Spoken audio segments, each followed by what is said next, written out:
Now, the whole issue about Nnamdi Kanu's matter beggars a lot of questions and defeats a lot of logic, because a lot of people, even now, Nnamdi Kanu himself had continued to say it, even rambunctiously in court, that they should show him the law with which he's being tried. Because by the time many people didn't understand, because all the people who were not privy to the charges and people who were not privy to the goings on in court were at a loss as to why would a man be charged for an offense that is not known to law in a criminal trial. Because a Nigerian statute book says that one cannot be tried for a law of an offense not codified and known to law. Yeah. And then under the principle of fair hearing, sections 35 and 36. Absolutely. And there is nothing like retrogressive action in law when it comes to criminal action. Yeah. We are not a military regime. What eventually happened in the Court of Justice of J.OMOTOSHO, could it have been avoided if the matter was handled differently? Well, I do not know why he debriefed those lawyers. I also do not know why he decided to defend himself. But what is those are now in the realm of history or in the realm of the past. What now bothers many Nigerians was what happened on November 20th, the day he was sentenced, and the day he was convicted and eventually sentenced. And the whole issue surrounding the trial, the whole issue surrounding the conviction and the sentencing, the attitude of the court itself, whether the court followed the law or whether the court followed personal opinion of the jurists, or whether the court, in some people's opinion, acted on a script to ensure that Nnamdi Kanu is taken off the streets, in a manner of speaking. Whether Nnamdi Kanu defended himself or not, what to many people is more critical and more important is the attitude of the judge and the justice of the matter. Don't forget that in criminal adjudication, one can only be convicted when there is preponderance of evidence, one. Two, and when the prosecution is able to prove the case beyond all reasonable doubt. We are not saying all iota of doubt, but at least all reasonable doubt. And that justice must not only be done, but to be seen, manifestly be seen as having been done. The generality of the public of Nigeria and even the international community do not believe that justice was done in Nnamdi Kanu's case. Don't forget that the issue of treason is a political decision by the state, because treason is an offense against the state. It has been brought to become an offense against humanity. And that is why there is an international convention against treason. And it was to be able to bring it to the level of, to align Nigeria's act with that of the rest of the world, following the UN Convention, that brought to the repeal of Nigeria's 2011-2012 Terrorism Prevention Act, and reenacted in 2022 with implementation in 2023 of Terrorism Prevention and Prohibition Act.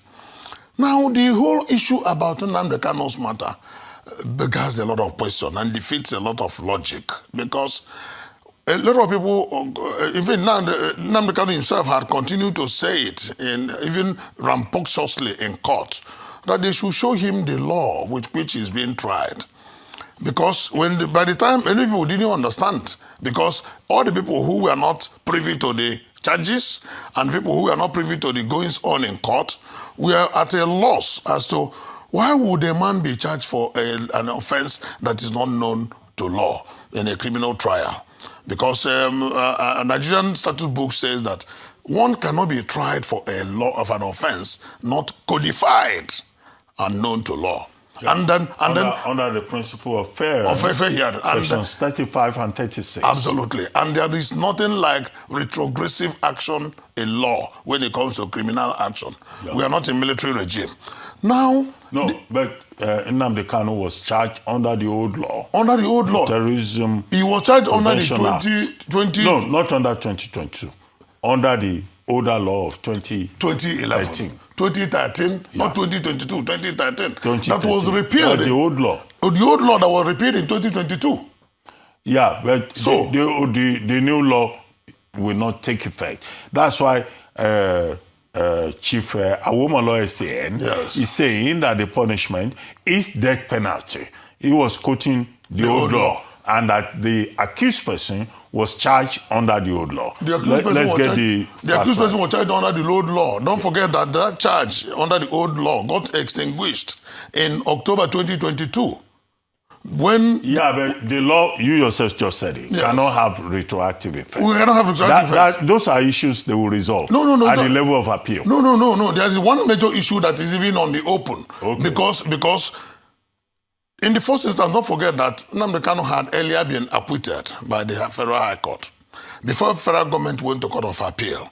And every moment an accused is acquitted, discharged and acquitted, he goes home from the court. He can only go back to the prison or to wherever he was detained to collect his personal items. If he doesn't want, he can abandon them there. If he doesn't want, he can go from there to his house. If he doesn't want, because at the end of the day, the federal government refused to release him. So at that point of that discharge and acquittal in October of 2022, the court became functus officio. So you can no longer hold on that old law. But by the time you saw the judgment from the J.OMOTOSHO's court, it was referring to the 2013 charge. So that became a very, very strong issue against that judgment and against the entire procedure. Okay. There are so many other issues which time may not allow us to explain. These are issues that can be worked out when the matter goes to the Court of Appeal. Aloy Ejimako has already said they will go on appeal. Yes, and that by Monday, tomorrow, they are going to file. He has a whole 90 days. We think we to do so. However, so he the can do thing that to at note any is time. that Justice Omotosho even said, oh, he was tampering justice with mercy. He was not applying the full teeth of the law. However, what do you think is the way forward? And don't you think that the matter was even complicated by the conduct of the accused person who discharged his own counsel? I mentioned the very senior lawyers who know the territory. Now, in this same case, what's his name now? Ozekome, Yes. SAN, Yes. was involved. Kanu Agabi, SAN. Paul Erokoro, SAN. Ikpe Azu, SAN. These are people who know the law, the in and out of it, who could have provided a different kind of pathway and who could have handled the matter. But where the accused person abusing the presiding judge, and you said, oh, the presiding judge is a problem. What do you expect his lordship to have done in a situation whereby the accused person took over the proceedings of the court and questioned his integrity, questioned his... So what the judge did eventually in the 144-page judgment that I have seen is that he just applied the law. Simply. Dr. Albert, you may say so, the judge may claim so, but the judge committed what majority of the people describe as a travesty of justice, and I tell you why. No, look, don't quote mob opinion. No, you are a lawyer. It's not a mob opinion because there are the facts are there. The judge jumped into the arena. The judge even usurped the office of the executive. How? I'll tell you why. It does not lie in the purview of the court to decide where a convict will be kept. The very moment you decide, you give it your judgment, you become functus officio. It is the duty of the executive to determine. Which means that the matter has ended. Yeah, the matter has ended. It's the duty of the for the judge to say. That's what functus officio means. For the judge to say he has to be kept in a certain form of confinement. He's jumping into the arena. He's overreaching his office. Was it the judge that said he must be taken to Sokoto? The judge said so, and possibly for them to have taken him to Sokoto, they may be obeying again the order of the court, which of course is an illegal order because he has become functus officio. No, it is not the duty. See Sokoto prison. It is not the duty in that judgment. It is not the duty of. No, is it stated in the judgment? No, Dr. Abati, it's not the duty of the judge to say where he will be kept. No, is it in the Meanwhile, judgment? no, it's not in the judgment. Have But you he read said, it? no, but he said so in the judgment that He said it should be taken to He Sokoto. didn't say Sokoto. He said in a special confinement. He said so. So, and people were asking, would he be taken to Robben Island in South Africa or Guantanamo Bay in Rhode Island in America, since they wanted him to be completely out of circulation? The judge, in his wisdom, may be thinking that keeping him in an environment where people can have access to him, that people will be coming to visit him, and of course people will be going to visit him. And now the government are now throwing him to Sokoto. What is the basis for throwing him to Sokoto? That is one. But leave that for the executive to answer. But you can query the judge for making such statement because it does not lie in his purview. Again, the injustice done against Nnamdi Kanu Was that part of the ratio or part of? It was part of the angst you mentioned that he insulted the judge. No, I didn't say. No, he said that he insulted the judge in the open court, the presiding judge, and I now ask if anybody misconducts himself in the court, is it not contempt? No, but contempt in the face of the court. But that judgment So it cannot come in any way close to issue of terrorism. If the judge felt he was insulted, whatever the judge may have said, obita. The same way immaterial. is good. The same way President Muhammadu Buhari now converted ordinary law of thought to a criminal offense. Nnamdi Kanu insulted Buhari. Yes, it's open. He called him all sorts of names. He has the reasons for calling him also names. We criticize such calling of names because he was our president. But we have a law that says, if I insult you, Dr. Abati, you take me to court. It's a civil offense.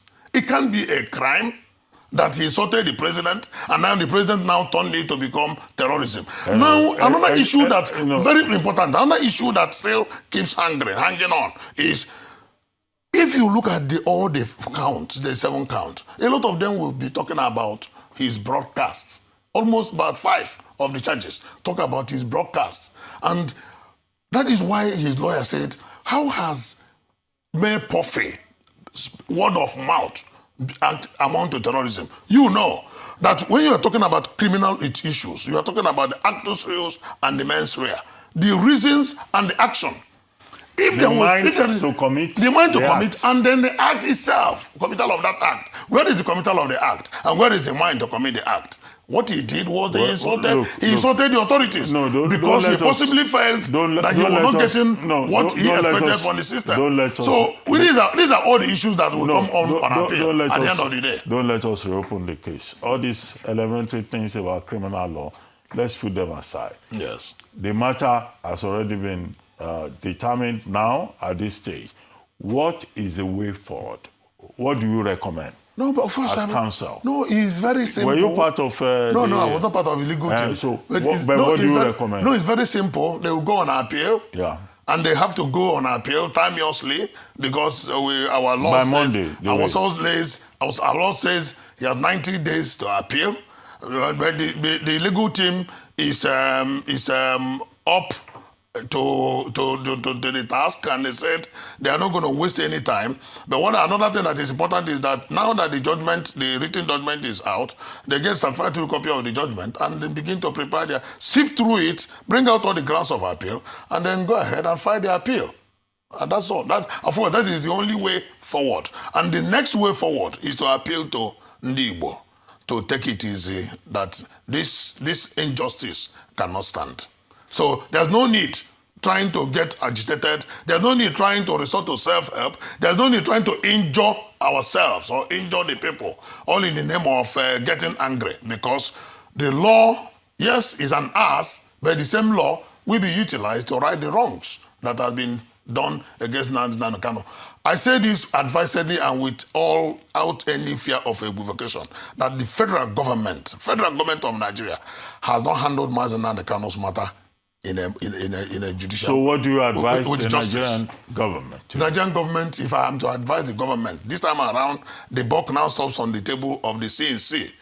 The CNC has now, when he pardoned some criminals and Nigerians raised their voices, and people said, oh, why are you not pardoning Nnamdi Kanu? the handlers of the federal government of the president said the matter is still in court. Today, the court has discharged the matter.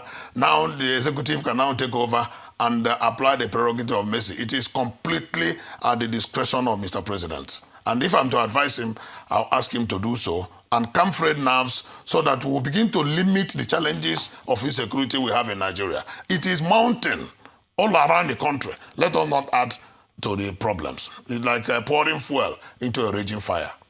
Badang bam. Okay, Freya.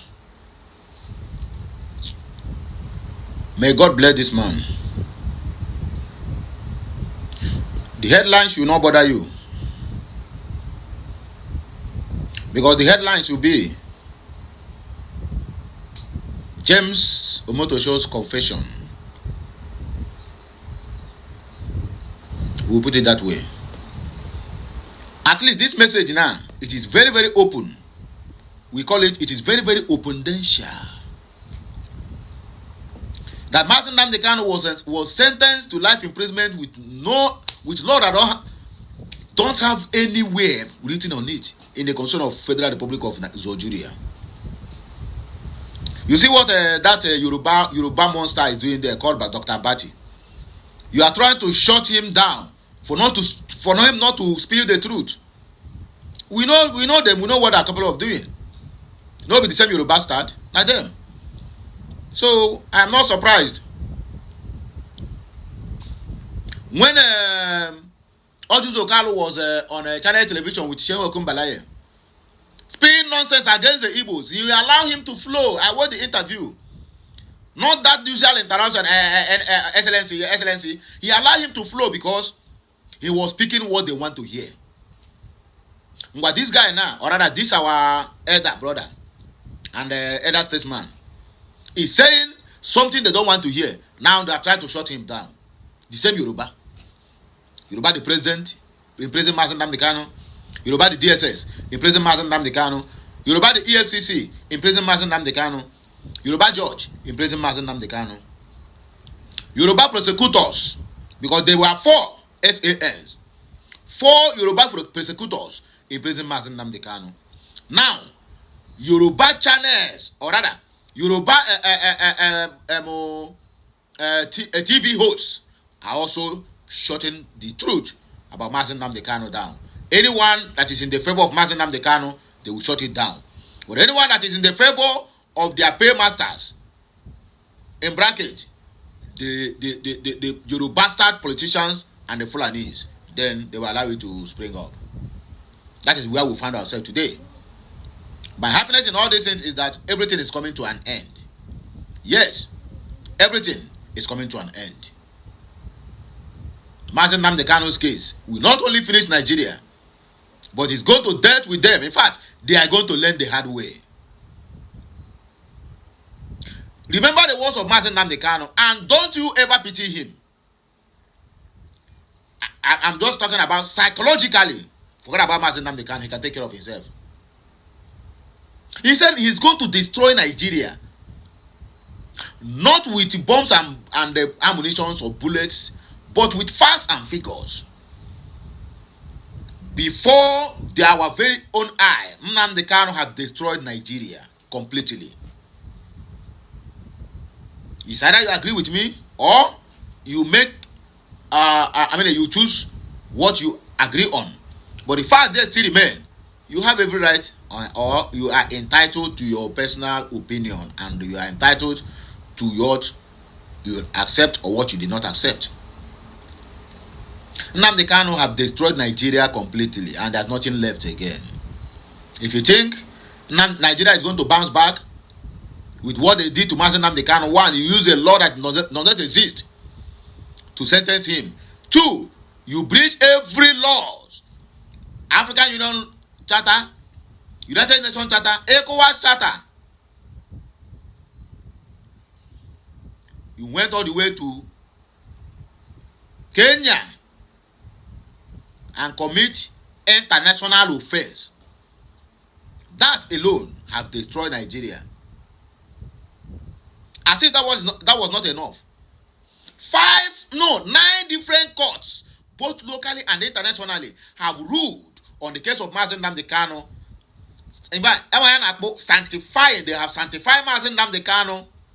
Go in peace. Please, we are sorry. With a huge amount of money, so we are sorry, please, you can go. We offended you. Nigeria say, yeah. You can imagine how many judgments against 9 judgments, including the one that happened in the appeal court, against one. They didn't obey the 9 judgments, but they obey only one, persecuting him. And when I just show all they persecute or persecute, get in your minute. They take you off, man, and when you 4 minutes. But not because no one Igbo. And always God sent to liberate his own people. Pogide no obey, check you off, man. Oya na ati pogide no obey, my brother. Oya wonye na menke oma. Nde na pogide no obey, aworo ndị Jew. You get the point now? We can pon ndị Jew na asum na ma ekwu ano no. But I know what I mean. Ndị Jew, ndị court. That is how they crucify Mazi Nnamdi Kanu, because they have saw the future. They have asked questions on so many occasions. They have gone deep. They have checked. Babalawo, native doctor, akwokoko, mankechi warakio, mankechi wara okute. Everybody go na amuma. Onya wonye nzọpụta. Kaikubu onya. In other words, a prophet is not being honored in his or her own land. Gbuo dike. Mgbe ihe dike ruru, achọba dike. For ndị Igbo na-asị Nnamdi Kanu na o mekwe nke a mee nke ọzọ. Ngwaje buru no cup na. Because enwe ife Nnamdi Kanu mere. The reason why the Fulanis have never overrun us today now because of Mazi Nnamdi Kanu and his initiative. So you tell me that same person will come back and begin to kill you. Nnamdi Kanu formed the ESN. They formed the Bubago to counter ESN. In other words, sometimes they disguise as ESN, go and get camp. I'm telling people we are ESN, but they are not. Because they want to make sure that they cripple Mazi Nnamdi Kanu, and that is initiative. Courtesy of governors of from the southeast. That's what they did. They will kill somebody and say, yes, Nnamdi Kanu sent us. Hey, who does that? Are you trying to tell me that a real ESN will come out and tell you, we are the one that did this? Whereas the person who sent you on that mission told you no bloodshed of your own people, except those who come to intrude into our territory to buy our farmers and rape our women. And then all you can tell me is that anybody will say, because they will see anybody, they will just go and rent a camp. Answer the boys. Then go and look for Biafran flag and what do you call it, and barrette, wear, put everywhere. And the same people, now them go invite police to come bust that place and tell you we have this Lord ESN camp on so place and so place. That is the mind game they played. And they buy a lot of our people using the name of ESN and IPOB. But Nazareth the boys and the Bubago of Hope Uzodimma and David Omahi. Just to make sure that Mazi Nnamdi Kanu's ideology, that his ideology and the plans he have to liberate the common man or the common people in the society, they suppress it to the least. Lawyer now have come out now to open up everything. Dr. Abati, the Yoruba monster, there. He was thinking that this man will start to rob Nnamdi Kanu on the mud, just like Ozuzo Kalu did. When he saw that this man have a very vital fact to spill for the world to know and to hear, and for the rest of Nigerians who are gullible to hear what happened to the case of Mazi Nnamdi Kanu, he tried to suppress him. About also, I go man. And I'm going to look for us to kill or to suppress. Why foreigners will be taking your territory and your lands? Nnamdi Kanu said it. That is what is going to happen to the Hausas and also to the Yorubas. Their land have already been occupied, whether they like it or not. My people, we don't have time to read comments, but here we'll take a break. Other ma, share this video. This message of this man need to circulate. At least let 5 or 6 million Biafrans watch this video from different platforms. So the you that is believing Nigeria did the right thing by sentencing Mazen Nnamdi Kanu to life imprisonment without any written law, you have a rethink. May the God Almighty protect us. Have a nice day. It shall be well with all of us. Que Messiano.